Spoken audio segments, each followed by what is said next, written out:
Welcome to the Mamas That Fit YouTube channel. In this video, we're going to be talking about what you can do if your baby's having a hard time entering into your pelvis and during labor. So if it's causing a labor stall, these are movements that you can do to help address it.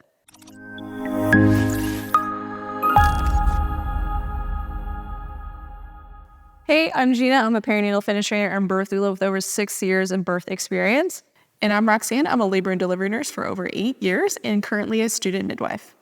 In this video, we're going to be talking about what you can do to create more space within your pelvis and help adjust your baby's position so they can then enter into the pelvis if this is contributing towards a labor stall during your birth. But before we get into the video, if there's anything that you want us to discuss in our future YouTube videos, comment below to let us know. Whether you want us to address other labor stalls, labor positions, comfort techniques, or even jumping back to prenatal and postpartum fitness workouts, comment below and let us know what you're hoping for. If your baby is having a hard time entering or engaging into the pelvis, it could be a number of things. Most likely it's that baby is not quite aligned to the pelvic level in order to enter into the pelvis. So maybe they're in this OP position, and if you're not sure what OP means or these different positions mean, check out our other YouTube video where we talk about baby positions and we break down what all of these acronyms mean. If baby is not able to enter into the pelvis, we may need to do some sort of inversion or movement to help allow them to move up a little so they can kind of wiggle around some more. And there's a number of inversions that we can do to help baby adjust their position.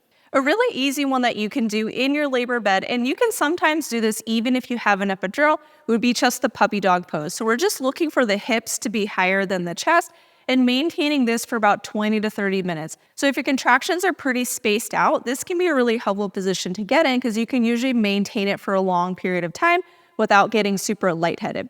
Another inversion that you can do if you have a lot of movement capability and shoulder strength is you can do the forward-leaning inversion. So this is going to be a much higher inversion that you're doing, and it's going to be a little bit more challenging to be in. So this one is better if your contractions are closer together, so they're about 2 to 3 minutes apart, as opposed to being really spaced out, because you want to maintain this for about 2 to 3 contractions. So during the contraction, you'll come down just like this, and then in between, you'll come up and rest, and then you'll go back down for your contraction.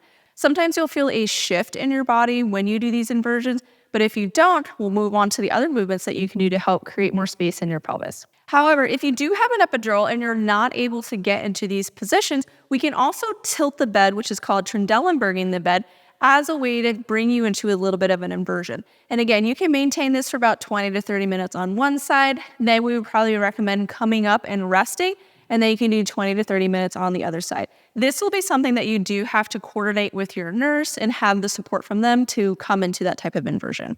So now that we've done an inversion to help baby kind of adjust their head position and their body position, we want to focus on trying to create some more space in the inlet or the top of the pelvis. One of the areas that may have a little bit more tension or restriction are going to be the hip flexors or their psoas muscles. During pregnancy, we tend to favor a lot of extension in our spine and a lot of extension in the pelvis, and so this can cause these hip flexors to get really shortened and tight. Because of that, it can make it really hard for us to find that more tucked butt position or that posterior pelvic tilt, which is really important to creating space in the top of the pelvis.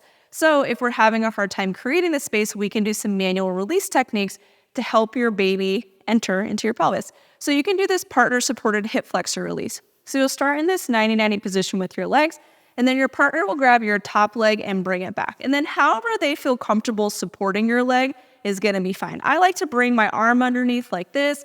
Some folks like to have their arm underneath the shin. So it's really just your preference and what feels comfortable for you based on the bed. And then I'm gonna drop the knee down just a little bit so it's aligned with the hip as opposed to having it up really high. And then keeping my hand on her butt to keep her hip in extension, I'm gonna bring this knee back. And so she should feel a really big stretch in the front side of her hip in that hip flexor area. And so you can kind of play around with the positioning of it, communicating with your partner about if this is too much, if it feels good, if they want to do a little bit more. You can play around with kind of pushing that hip forward to move them a little bit deeper into it. And then holding this for about 20 to 30 seconds on one side. If you can, try to hold it through a contraction as well.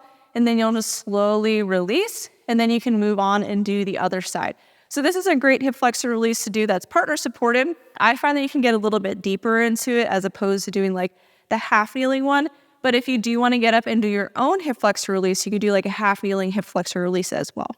Now that we've released common tension within the top of the pelvis, we can focus on getting into some positions that are going to create more space in the upper mid pelvis and the inlet to help baby begin their rotation to enter into the pelvis. So the first position that you can do is going to be the fire hydrant. And now this is an upright laboring position. So if your epidural is really strong and you cannot get into upright positions, we'll show another variation that may be appropriate for you. But this is a great movement to do because it creates more space in the upper mid pelvis, which is where your baby begins their rotation into the pelvis. And so in this position, this is an open hip position, and then you can just kind of rock into that leg to create a little bit of movement and space, and trying to stay here again for about that 20 to 30 minutes to encourage baby to rotate to begin to enter into the pelvis. And so the fire hydrant is a great variation that you can do. Now, if you have an epidural and you can't find those upright labor positions, or maybe you're maintaining the fire hydrant for a while and you're feeling pretty fatigued, this exaggerated sideline or runner's position can be a helpful position to do.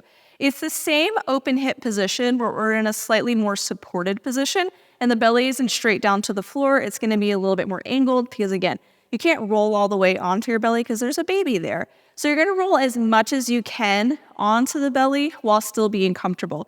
And then your partner can grab your leg and kind of pull it a little bit more with movement to help, again, encourage baby to begin to rotate into the pelvis. So this is another upper mid pelvis opener that helps baby begin their rotation into the pelvis, which can help with those engagement issues. Now, if baby is generally aligned to the pelvic inlet, but maybe we just need to create a lot more space in the top of the pelvis, we can do it with the peanut ball between the knees. The top of the pelvis opens more with external rotation of the hips, and so putting the ball between the knees is going to emphasize that external rotation. So knees are wider, ankles are together for this externally rotated position. And so this is going to create more space in the top of the pelvis to help baby enter and engage if they are generally aligned to the pelvic inlet. Another variation of this to add in that posterior pelvic tilt, which is going to create more space front to back in the top of the pelvis, is going to be to find full hip extension. Now, when we're finding full hip extension, we're almost like tucking the butt underneath as you push the hips all the way forward. Your partner may need to reach underneath and kind of pull that hip forward to really emphasize that full hip extension, but this is going to create more space in the top of the pelvis. So we have that posterior pelvic tilt creating space front to back, external rotation at the hip, creating space side to side to hopefully help baby enter or engage into the pelvis. So if your baby's having a hard time entering or engaging into the pelvis, the first thing that we're going to want to do is invert to help them kind of adjust their position and adjust their head. Then we're going to focus on creating more space in the upper mid pelvis so that baby can begin their rotation into the pelvis. After baby has started to rotate, we can then just create more space in the pelvic inlet or the top of the pelvis to help baby then enter or engage so that we can see labor progress again. If you want to learn more labor positions that you can do to create more space within your pelvis and when to do those positions, join our online childbirth education course. We educate you on baby's positions, where baby is within your pelvis, and what movements that you can do to help facilitate your labor progress. We also break down labor comfort measures and then also exercises that you can do during your pregnancy to help prepare to open your pelvis. And you can use code YouTube10 to get 10% off any of our online courses and fitness programs to help support you throughout your pregnancy, your birth, and beyond. If you enjoyed this video, be sure to like and subscribe to our channel so you get notified whenever we release new videos. We release one new workout video every week and 1 to 2 educational videos every week to help support you throughout your pregnancy as you're preparing for birth, your birth, and then beyond.